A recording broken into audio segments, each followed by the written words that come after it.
really, really wonderful, and we really appreciate you coming to Quivey's. And by the way, we're not closing. We are. We are hoping to sell because Craig and I are going to be 70, and it's time to think about retirement. Kids. What's the, I'm not going to say much more. I'm just so going far, to so say good? that Arlen Kai is God's gift to historic preservation. You need mine? He is an outstanding architect, number one. Okay. Number two, he so appreciates buildings like So this we have and a keeping them for generations and generations to come. And so I am very honored that he wants to do this presentation for you all today. tables. So thank you all for being here, really. Thank you. I sort of put this as in the beginning. In the beginning, there was this farmhouse. And the farmhouse, built in 1855 by a Mr. Mann who had come, Yankee, who came to the Midwest to make his fortune. And what he had on this particular farm was a lot of walnut trees. What he didn't have was a lot of stone. But the neighbor had the stone, the neighbor did not have walnut trees. So he traded walnut trees for stone and built the house and the barn and the fences that you have here. This is very picturesque little setting. This is an Italianate. This is an Italianate house. What is Italianate, for goodness sakes? It is relatively simple. It tends to be taller, tends to have a broad overhang, brackets, deep windows. So this is having a stone house is very typical to this. And along came, a couple years later, the barn. Now this is all in the late 50s, so you're starting in 55, 57, and then came the crash of 57. So that was when the big, deep depression that we didn't come out of until we had the crisis of the Civil War. But the walnut trees are still here, along the rail fence. And the stone barn. There was a dairy barn behind. The ruins that we found in the back, where there once was a much taller barn, that collapsed, burned, we don't know for sure, but it was no longer there. So the ruins, we're looking at, was there going to be a way that we could use those? And they were pretty tippy, no real footings, so they were not that good. And of course we have the assets. Everybody knows the saying of it's built like a brick outhouse, right? We not only did not have a brick outhouse, we had two stone outhouses. And one was still functioning, and one was being used as a tool shed. Now, let's back up here a little bit. If we're having in the beginning, the house was the residence of the Wascos. And they loved their horses, and they loved their Afghan hounds. So in the back, you have, through here was the washing station for the Afghan hounds, a two-car garage in the back. Let's see, do we have that? Can you see? There we go. There's a two-car garage in between. So you have the barn, which was sort of used also. There was a horse barn, but also had the garage door that could be used for the vehicles. Anyway, we've already had the outhouse. So there's assets in natural, existing historic assets built from 1855 to 57. Now, let's start going through the house. There's an issue that when you go from a house to a commercial building, infrastructure, plumbing. So we had to tear up the front yard, and that is, I don't have the depth of that trench, but it is something that you get about a 12-foot deep trench just to get the sewer, the water, the gas, the electrical put in underground. Now, if you're going to be converting a house to a restaurant, what happens? Well, you gotta start going through what you need. You need large kitchens. You need the commercial restrooms. You need to have the exit stairs, not just one, but two. Usually the house has one. This one had two. It's actually one that was a servant stair in the back. Oh, and if you, and you're dealing with the little design things that are part of the house. If you look at the house here, you see you have the big windows, you have the big house, and then you have the little house. What's the difference? Well, you also have these great French doors that lead up. So this was, in fact, a dining room. That was, in fact, a kitchen back there. And where Deirdre is right now, she's standing at the door that came into this room. The other door over there, where everybody comes in here now, was actually to the other room. This thing was not big enough for a restaurant. And, unfortunately, there was a very large hand-hewn timber that went all the way through here that was underneath that. And underneath that was the wall that was holding it up. How do we make this room bigger? Well, we also found that right there where your feet are, sir, you feel the little bump. There's also a hand-hewn timber underneath there. Wow, cool. We moved the structure over to here, and we hung steel beams over to be picking up this hand-hewn timber, so we cantilevered over so we could get a decent-sized room. Now, there's also assets here. You see these very deep and thick walls. Stone walls, the classic, they are 18 inches thick. That's the classic construction. You have a stone on the outside, you have a stone on the inside, and then you have rubble in the middle. Now what that does, it gives some flex. Because while the inside walls are expanding in the winter because they're warm, the outside walls are shrinking because it's cold. And then the reverse sort of you get the summer and it kind of reverses. So the walls are trying to desperately tear themselves apart. And so you have this very thick wall that the inside and outside are working kind of independently, and you have this mush in between that lets it do it. That's the classic masonry. That's masonry that has been going on, mason construction has been going on for millennia. Thousands and thousands of years that little method happened to be. Now you also have the design of the building. You have a grand front door. Did you come in the front door? No. Now if you're in a farmhouse, how many are farmers? How grow farmers? Farmers? A couple farmers? Did you ever come in the front door?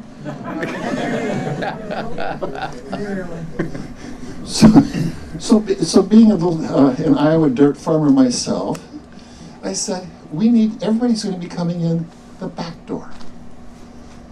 It was only when you had a funeral or the parson came that you maybe came in the front door. Maybe you use that. If you go over to the other side, why is that roof so short? Why are the windows so small? Why is the ceiling lower than the rest of the house? The help slept upstairs. The hired girl, the hired man. And when we go through the little tour, there's going to be 3 steps as you come from this side to that side. That's so you knew your station. Oh. So look for those little subtleties in design that start saying something about the culture.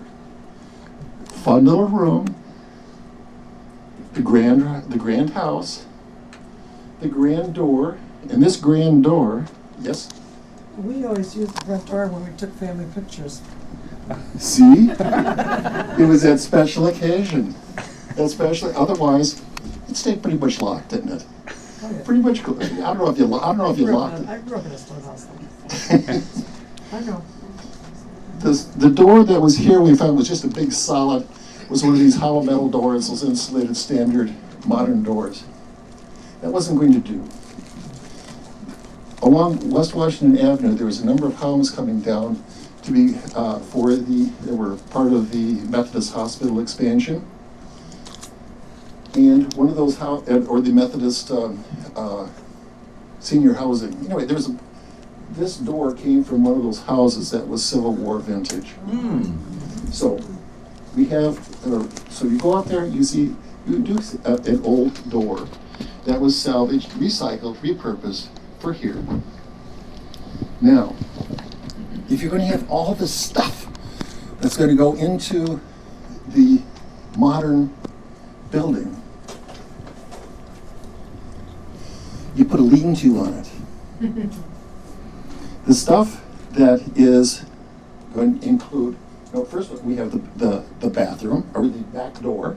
So now we're coming in the back door, which you came in, and off to the right, because there's no room in here. If we had the kitchen inside the historic house, if we had the restrooms inside the historic house, there would be no historic house left.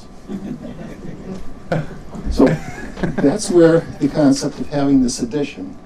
And it's also very fitting for those of you who grew up in the older homes and the old farmhouses to have one lean-to after another. Oh, we have another 2 kids. Oh, another lean-to came on. That was a standard construction method. Now, we also have, if you're looking, and if you go back out there, you're going to start seeing some scars. You see right here? Right. There where some of the additions were. You're also going to see some deep stains, dark stains on the wall here. Notice the chimney. That chimney was, no, it wasn't coal. It was converted to the exhaust fan for the kitchen. So we have a lot of cooking grease that's still leaching through the stone. And good luck on getting rid of it. It's only going to be time. So we have the lean-to, including the lean-to going up to the 2nd floor. The little windows up there, that's where the dumbwaiter is to be serving the rooms up there. So that's a little wait station. And so we're trying to make these as innocuous as possible, that they're just natural, that they're just there, so that you have the glory of this house.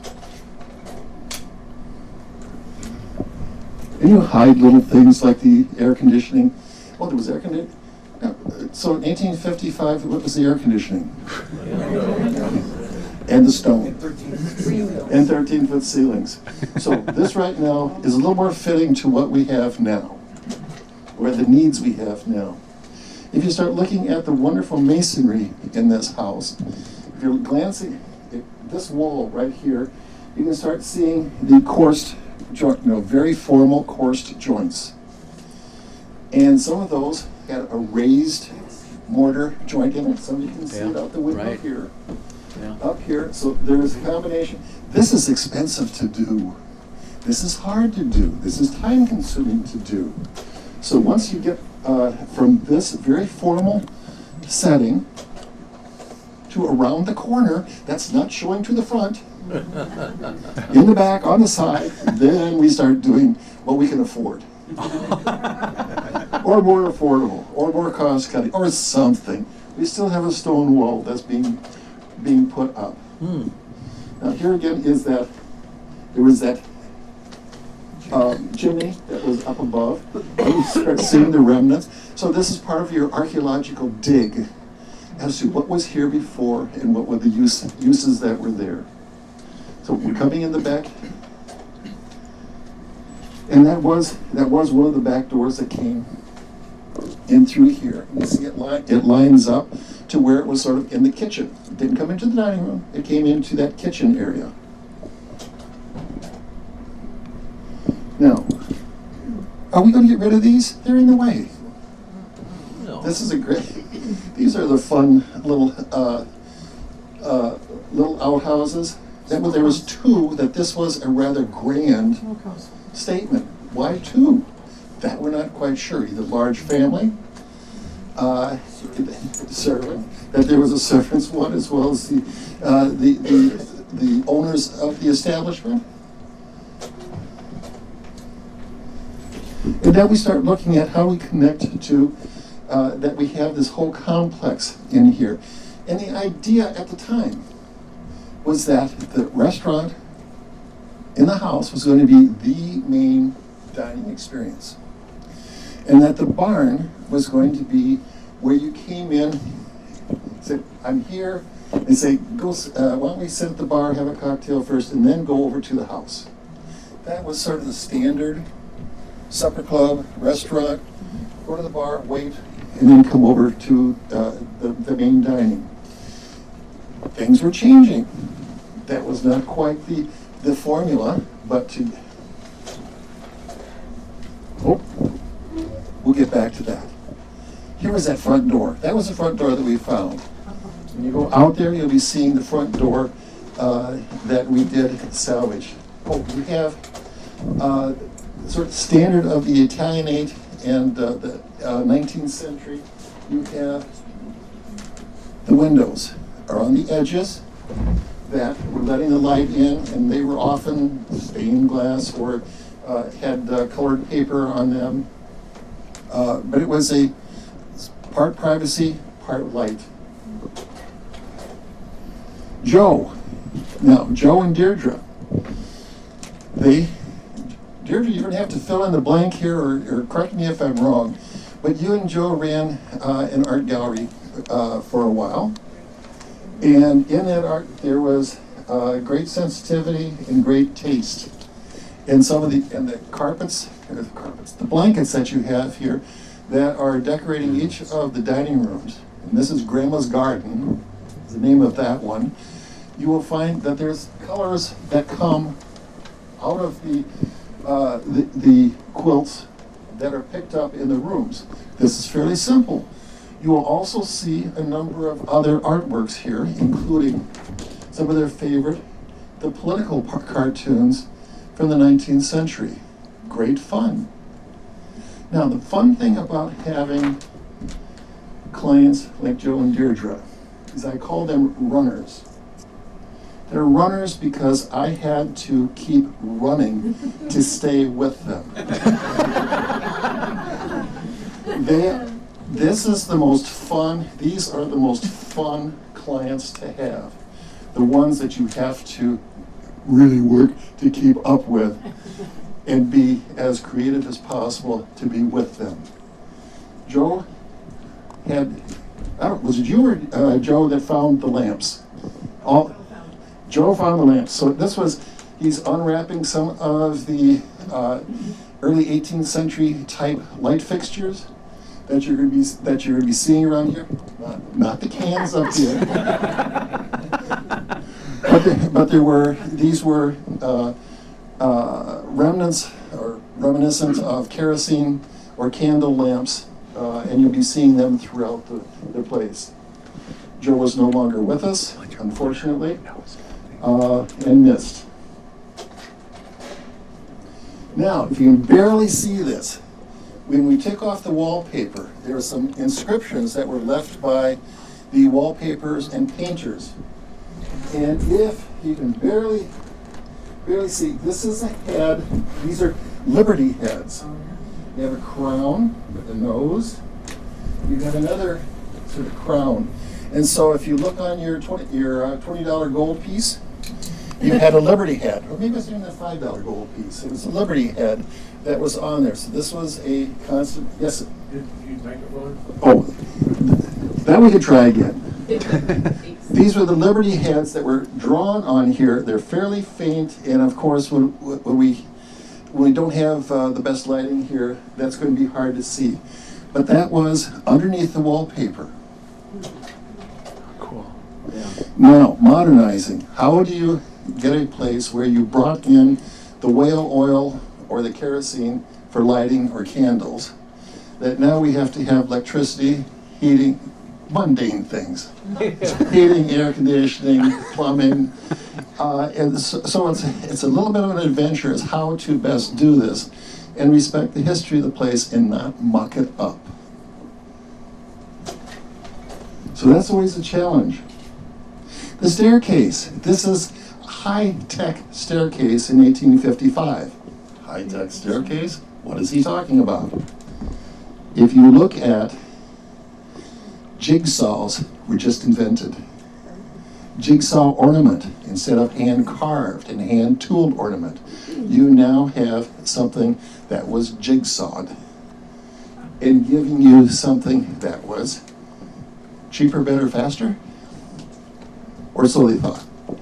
So it's not this. You will find when we do the little tour, take a look at it. It's flat, it's ornamented, has the console bracket, and on top we of course have the walnut handrail and the new door. So part of the additions, we have the kitchen. So it's a significant addition. Yes, this is a small restaurant, but it still needs a. If you have a restaurant, the rule of thumb is that for every 2 square feet of restaurant dining space you have to have 1 square feet of kitchen and refrigerator. That's a lot of space. Yeah. Plus having the restrooms. Equipment coming in. Now, there's some brightly colored trim, and you're going to be looking, when you're seeing, and this is upstairs, you're going to be seeing that brightly colored trim, and it's going to be picking colors out of the quilts. So when we take the tour, you'll see the different colors, and this was also typical of the period to be having bright colors.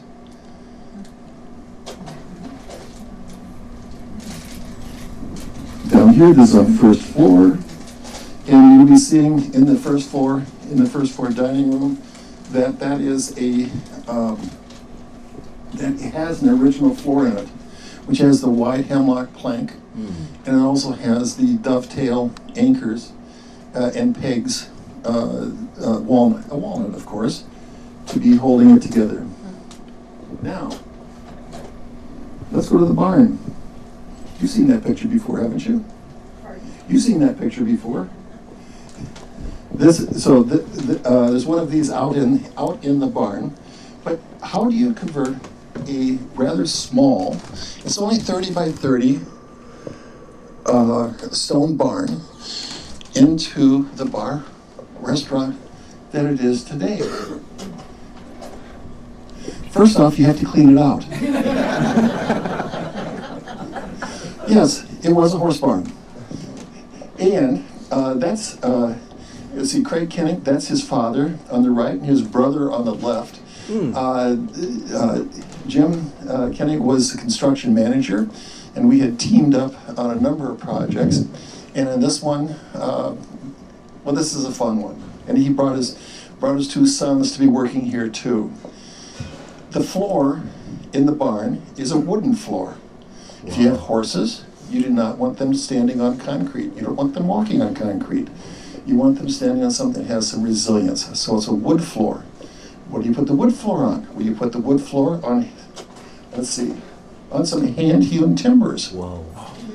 So those are the timbers that are under the floor. Huge. So these are hand-hewn walnut timbers holding up the stable. And if you look in between, there is about 3 feet of archaeological dig. Most of it manure. All finely composted and dried. But there's a few bottles and a few little things that some of the hired men had discarded in there so that they didn't get caught. You see some of the reinforcing that we're doing in here. But this was... Is that still there? All of that is there. It's under the floor. It's still there. The manure too? Think of what you guys get. We did take quite a bit out. So you see there's reinforcing in here, and I was later, the state went through all the structural machinations as to how is this going to hold up? Are we going to be able to hold up the 100 pounds a square foot that restaurants require? So I was doing reinforcing, and I was using the strength of some of the timbers there, and the state actually contacted me numbers of times about, how'd you do that? We got somebody else who's coming in here. Can they do that? So I became a resource for health and safety. Now, the interesting thing is that with the hayloft and that, by now, after 100 and some odd years, things are sagging and swooping. It also that the timbers that were holding up the floors ran up to there. So we had to resource out. We had to find other hand-hewn timbers from other barns to be building the structure so that we could hold up the roof. Details. We also had to, I was using something to flatten out, have the floor be level, but also be structural. This is a structural wood decking, so it's thick, and had it in combination with the floor below to again be able to hold up the restaurant loading. Now you're going upstairs, and one of the things, what do we love about a barn? Everybody loves a barn. Why? It's that great big open space, all that structure that's in there, all those timbers, and the roof rafters, and the wood boards in between. We love it. Now, how am I going to insulate that? How am I going to fix it? How, and still retain everything, retain the character? Oh, and what is this crap doing here? You know, they were in those things. What are they there for? Any ideas? They're in the way. I mean, if I wouldn't put a table along here, they're in the way. Why don't we just get rid of them? Structural? You know what? Do they hold up the roof? They don't hold up the roof at all. They hold it down. You see, they're hooked onto the rafters here, and they come down and they hook onto the floor joists below that are wedged in the stone. If you go into modern construction, you have all these nice, cute little metal clips and anchors and things that you put on there. Tornado. Didn't exist. How do you anchor anything to a stone wall? You don't. Not at the top. You anchor it down where you have some bite. So, well, Joe wanted to get rid of these. They were in the way. Joe, we can't get rid of those. So we did cut them in half and slim them down quite a bit. And then on this, we were able, do we have that? We have the wonderful wood ceiling, that wonderful texture, that wonderful age, that wonderful character. Those knots and the wood shingles that are between. Oops, let's just go back and think about it. I put insulation on the outside. The one compromise to the design of the building is that the roof now has a thicker profile. So we have about 6 inches of styrofoam insulation on top, a little vent space, and we preserve the interior character. And it's always nice to have Bernie. Bernie is the gentleman we found who loved to tear down barns and recycle timbers.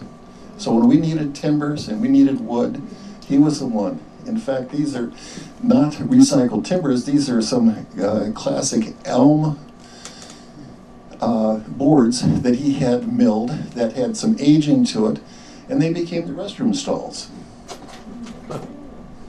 We have to have a master carpenter, and I desperately forget his name.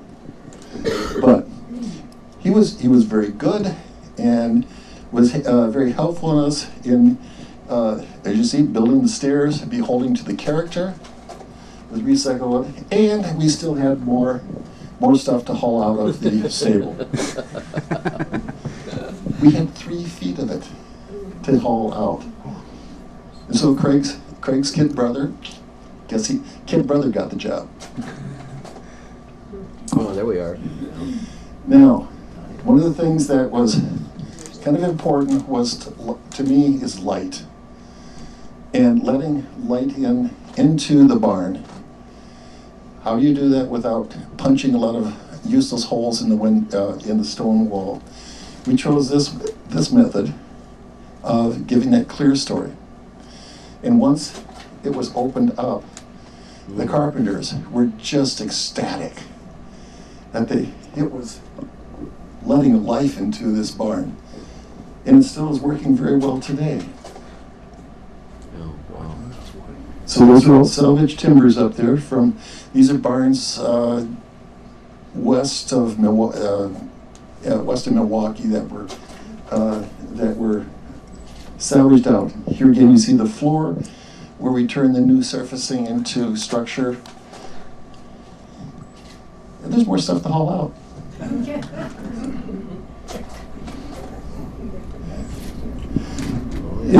In taking off the asbestos siding that was on the outer part, had some of the old barn timber, old barn boards that were still there, which was kind of nice. They're a little rough. When we had the doors no longer operate there, but we gave that, which is typical mid-19th century, the windows over to be letting some natural light in. And we have the barn as it is today. Not quite, but you see the lean-to again. The lean-to is where we had the restrooms. That lean-to gave us a chance to be having some of the mechanicals hiding in there, and the stairway, and an entry. We're open for business, 1980.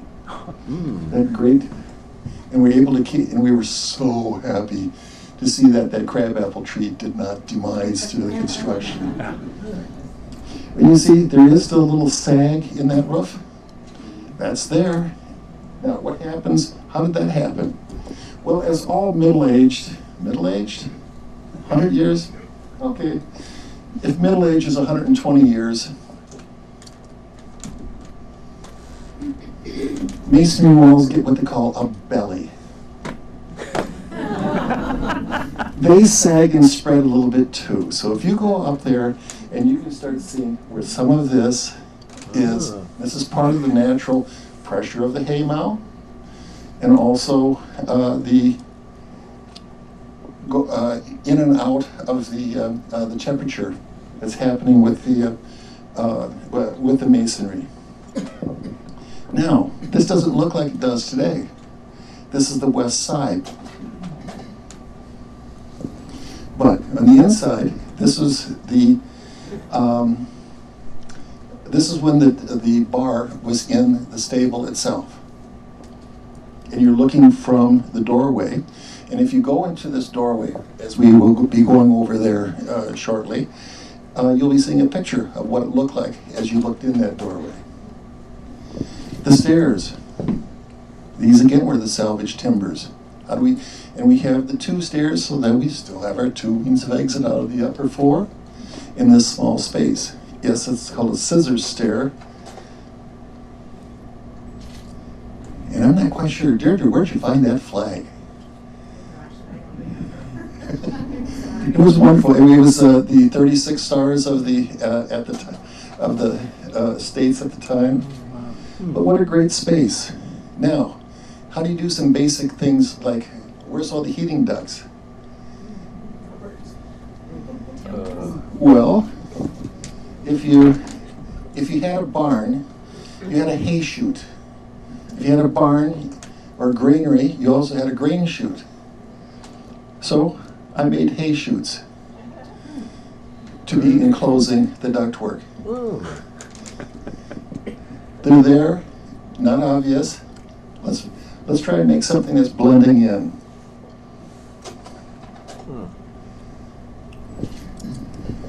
Joel found another light, great light. Oh, the tunnel. Now there was one thing that we had in this restaurant theory at the time, was that while people stopped at the barn, checked in, said, we're here for reservation at 8 o'clock, hey, sit down, wait a few minutes, hopefully have a cocktail there while you're waiting, and then Wisconsin being Wisconsin, we needed a tunnel. We needed a way to connect the barn to the house. So did we have an above grade addition that could be full of art and such things? Well, the site is not that big, so we needed some place to be driving. And so the driveway was here, and so it was, instead of having something above ground, we did the tunnel. Yes, we did the tunnel. That's 1980. The rumor has it, and shortly after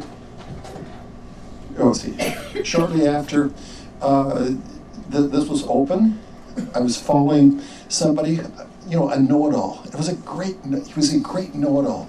He was explaining to all his friends that this is where they hid the slaves in the Underground Railroad. All I can say is, go! Keep that story going!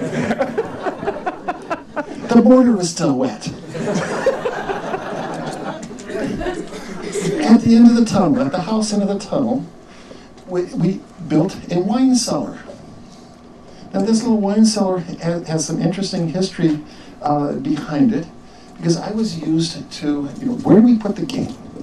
We say, so I was the tallest guy around. So I reached in through that gate, fingers were here, and so we came out 6 inches more, and that was the surface of where the wine cellar would be.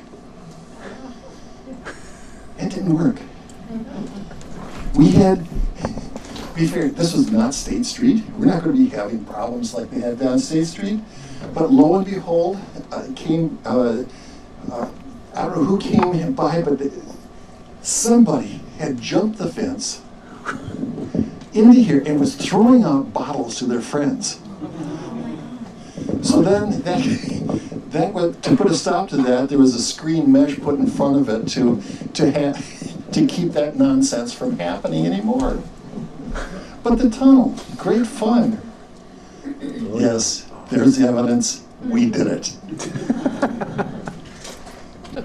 So now, to get this, we had to get the texture, the stone texture down there, did a couple of things. Well, let's see, is that the one? Yes. We had a double section in here. We poured concrete in here. We had a screen here where we had the rubble stone. So rubble stone here, pour the concrete in here, rip the forms off, and most of it falls away, but enough of it sticks to the concrete that we have this rough cut stone wall. Oh. Did you carve it? How did you do that? Secret. So now, there it is. There's that rough. See all the stuff that's laying on the ground? There's a lot more of it. Now, to have the tunnel, the roof, idea was to lay a thin layer of sand across there and put the stones on top of the sand, and then pour concrete over it. And when the forms came out, two things happened.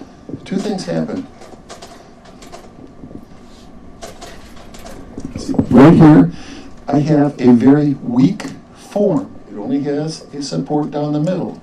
When you start pouring a lot of weight on it, it's going to deflect.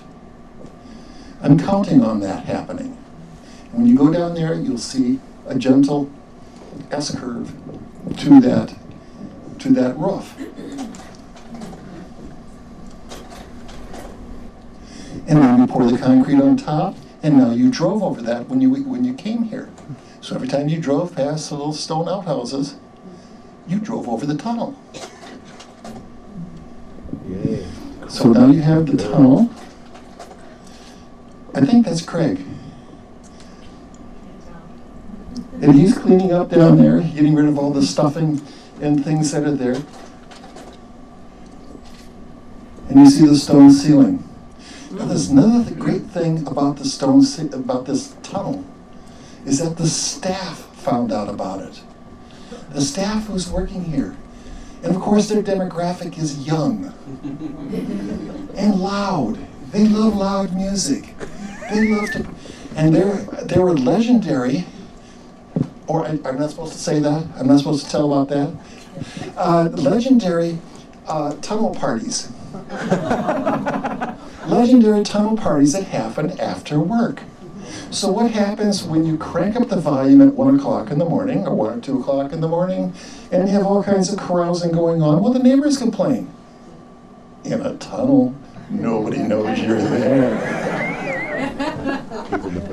Loud music and all kinds of carryings on. Now, things have been happening since. We now have what I call the Hog Barn Edition, the addition to the West. The bar in the barn, suddenly there was demand for, can we get a burger out here? That turned into, well, can we get a little fish fry? That turned into, and then came the Hog Barn Edition with a big kitchen behind. So it was no longer a little grill in the corner of the bar. It was something that has supplanted and changed the dynamic of this place. Very popular. And again, Bernie comes to the rescue, and we're finding all kinds of hand-hewn and old timbers to be building this addition. That's sort of fitting there. So that is 10 years newer. So that's only 30 years old. But if you find this particular timber, it's difficult to see, there's a date carved in it. Carpenter screwed up. It's upside down.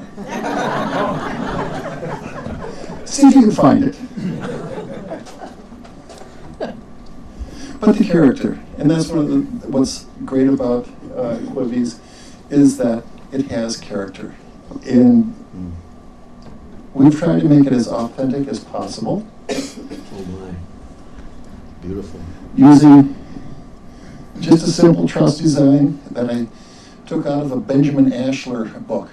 Benjamin Ashler was an architect who first wrote, he was did the Country Carpenter book on architecture from 1797, and he had a few of his books into the 1830s. These were pattern books that were copied,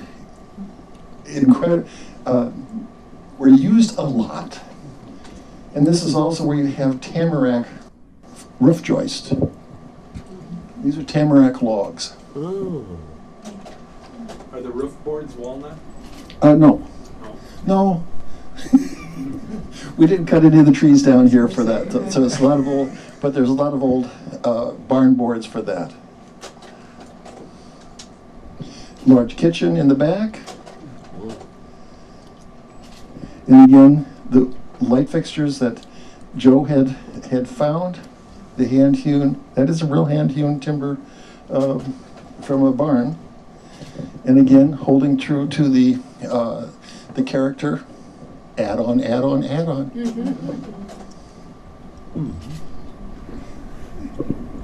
the tent starts to appear. So, how many of you enjoyed the fish fries out here in the tent? Lots of good times here. Now, what I don't have is one more addition that was put on here.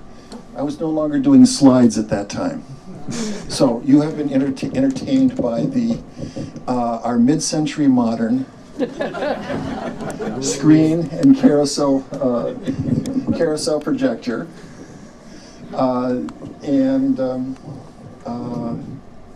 Let's see, I think, Deirdre, were you? I think you said something one time about that you and Craig were sitting down here and there was somebody, a father and a son were playing catch. There was a wedding rehearsal in the front yard. All the little, where do you go to? Just getting ready for the, people were coming. there's something very special about Quivey's. The weddings that are out here, just the way that it's their front yard. It's their community center. You have some questions? Okay. Oh, we'd love to do questions. I'm sure we got tons of them. If you have Any questions? Yes, sir. How did it get named Quivey? Aha! Not from here. Anyway, Joe was going through. Well, wanna tell us, I sir? never know who to give credit to. Was Joe or dear Joe? Oh, no, Joe. I Yeah. was in law school Okay. when we did this. Okay, so she's taking the fifth. Quivey's Grove is actually, they was looking for a place name in Fitchburg. Is there a place name in Fitchburg? And going through the history of Fitchburg, came across Quivey's. Now, the Mann estate just didn't, or the Mann farm just didn't seem to cut it as far as the rest. Somehow Quivey's came up, and this is, if you go to the very southern edge of Fitchburg, if you're on Fish Hatchery Road, and you're by the Swan Pond, it's now called Oak Hall area. Oh, yeah. That was Quivey's Grove. And you will find it also in John Muir's autobiography, that as he walked from the Lake Harriet School, where he taught in the Oregon School District for a year, and he would walk to Quivey's Grove, and that was where the post office was, where the voting station was, where the grocery stop was, where the stage stop was. Lori didn't like the name. She was, my wife, thought it sounded more like a social disease. But the name has been successful, and it has stuck. That's a long roundabout question? Answer? Yeah, that's good. Question. How many owners how many of this property, how many owners have there been? In your little history brochure here, we have them, the Mann family, and then the Lathams, the Comstocks, the Huddlestons, the Wascos, and then Barton Penning. Okay. Something else that's kind of characteristic, if you see, this is also, we're in the prairie. We don't have a lot of the, you don't go down to the Home Depot and pick stuff up. You're milling things on the side. So you have a lot of simple but very bold and big wood trim. The big and bold wood trim is very typical of the time. Yes? How long did this project take, and did the owners hire you to do did they like what you did, so they kept you on for the stable? We did it at the same we did it at the same time. So we did the house and the stable and the tunnel all at the same time. Oh, you did? Yes, it was opened in the spring of '80. We started in '79, so a little less than a year. That's pretty good. Wow. So so I didn't get thrown out completely, because then we did the hog barn addition where it moved the barn and the kitchen out to onto the barn, and then another addition onto the barn, and then a little restoration work here and there. So they haven't thrown me out yet. Yeah. Probably should. Here you are. And here I am. I just have a comment. Yes, sir. I was out here probably, when law schools were here. When law schools were here, they were a member of the same church I belonged to. And I think I was out here to try to collect some money. No, it was a stewardship kind of thing, as you remember. Anyway, he showed me his stable, which was just stone walls at that time. There was no wood, and all the dogs. They were huge Norwegian wolfhounds or something like that. Afghan wolfhounds. Yeah, they were like the size of a Great Dane, and he had a lot of them. I don't remember horses, but I do remember the dogs. And one other thing I'll just mention, and this is something somebody else here may remember. It's kind of a sad thing, but Wasco's had a little boy or a girl that was killed out here on the road by a man in Verona who was traveling home from his work. And that road out there was 18 and 151 at that time. So there was a considerable amount of traffic. And I don't remember whether it was a boy or a girl, but it was very young. And that was a very unfortunate thing that happened here.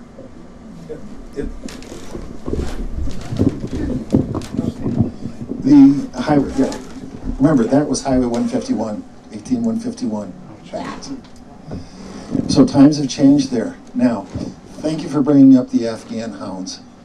They loved, the Wascos loved their Afghan hounds. And they decorated the main hallway in Afghan hound wallpaper. It gets better. Picture foil, black, white, very vertical lines with big blotches of red accenting in it. Foil wallpaper in this house. But they loved their Afghan hounds, and it took a little while to get rid of their the very heavy duty wash tub that they washed the Afghan hounds in. It was a big one. Did you repurpose it? No. The wallpaper? Questions? Yes, one question. Thoughts? Yes. As an architect, what part are you most proud of this whole project? If you had to pick one thing, like what? Oh boy. The longevity. That it's one thing. When you're doing restaurants in the strip center, you've done the strip center. As soon as that gets out of fashion, it's gone. The longevity of this continues on. And as Deirdre says, they're not quitting. They're not shutting the place down. They're looking for how this can continue on. And there's just something special about this place to continue on. And we hope that you keep on coming. Thank you. Yeah. Question. How did you get interested in your career in historic restoration? Oh, that's a good one. Look, the question was. How to get into restoration?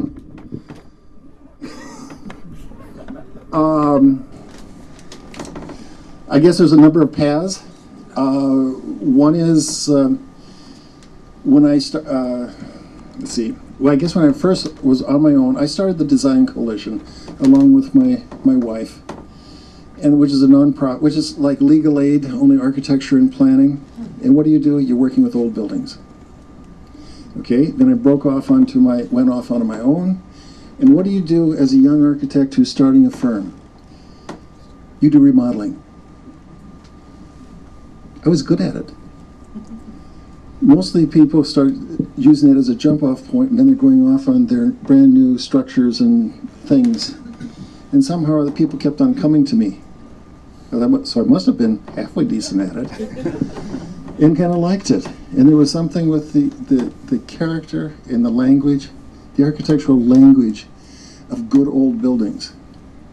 Even bad old buildings can be turned into something. So yes, I've turned a few sow's ears around, but for the most part, it's been a fun thing, and somehow people kept on coming, and they're still calling me out, even though I sold the business. Go figure. You left the legacy. Deirdre, did you want to add anything about Quivey's from your perspective? Just because this is our chance to really capture this. Someone might watch this video 100 years from now, we're hoping. Is there anything you want to add? Because you've been there. Well, I have to put you on the spot, but. Is that the front door is not the original front door anymore. We did have to replace it, which I guess we never told Arlen about that. Sorry. But No, I mean, this really was my husband Joe's project and his work and his love, and he then went on to do 10 Chimneys over in Waukesha County. Oh, I'm sorry. In Waukesha County, and he was a great lover of old buildings and places with stories in them, and sharing that with all kinds of people. So thank you so much for wanting to come today, and really this is wonderful. We do have cookbooks for sale if you're interested over in the stable. So we do our cooking really has been about heritage cooking, and taking literally we have recipes from our mothers and grandmothers, and they're still on the menu, and they're still loved, and so that's very important to us, not to be trendy, not to be, just kind of the latest whatever, but to be very true to our Wisconsin heritage. So thank you for coming Cool. today and hearing about that.